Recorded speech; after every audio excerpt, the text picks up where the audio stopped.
தமிழ் உறவுகளுக்கு வணக்கம். இது உங்கள் கணேஷ். என்ன ப்ரோ, வாட் ப்ரோ அப்படின்னு சொன்ன உடனே எல்லாருக்கும் ஒரு அதிர்ச்சி ஆயிருக்கு. முதல்ல அண்ணாமலை வந்து அந்த ப்ரோ அப்படின்ற அந்த ஒரு கான்செப்டை உடைக்கணும்னு ட்ரை பண்ணார். அவர் பேசினது எடுபடலை.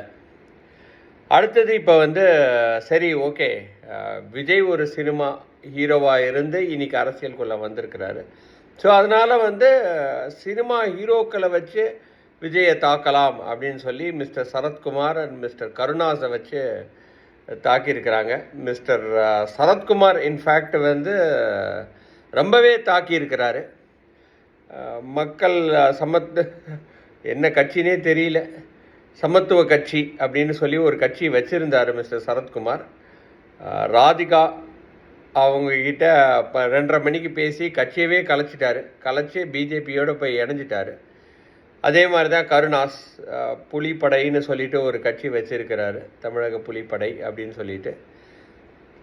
அவங்க பேச்சுக்கெல்லாம் விஜய் செவி சாய்க்க கூடாது அப்படின்றது தான் என்னோடய வேண்டுகோள். ஏன்னா விஜய்க்குன்னு ஒரு சினர்ஜி இருக்குது, விஜய்க்குன்னு ஒரு எழுச்சி இருக்குது. சினர்ஜி அண்ட் எழுச்சி, அது ரெண்டத்தையுமே அவர் ஃபோக்கஸ்டாக கொண்டு போனார். அப்படின்னும் போது வெற்றி வாய்ப்புகள் நிச்சயமாக பிரகாசமாக தான் இருக்குது. வெற்றி வாய்ப்புகள்னு நான் சொன்னவொன்னே 2026 அவர் அரியணை ஏறுவார்னு நான் சொல்ல வரல. ப்ராப்பராக அதை எடுத்துகிட்டு போனார் அப்படின்னா நிறைய சான்சஸ் இருக்குது அப்படின்ற மாதிரி தான் பார்க்க வேண்டியதாக இருக்குது. அட்லீஸ்ட் ஒரு ஃபார்மிடபிள் ஃபைட் நிச்சயமாக கொடுக்கலாம். மேபி ஃப்ளக் கடவுளோட அனுகிரகம் இருந்தால் எது வேணால், என்றைக்கு வேணால், எப்போ வேணாலும் நடக்கலாம்.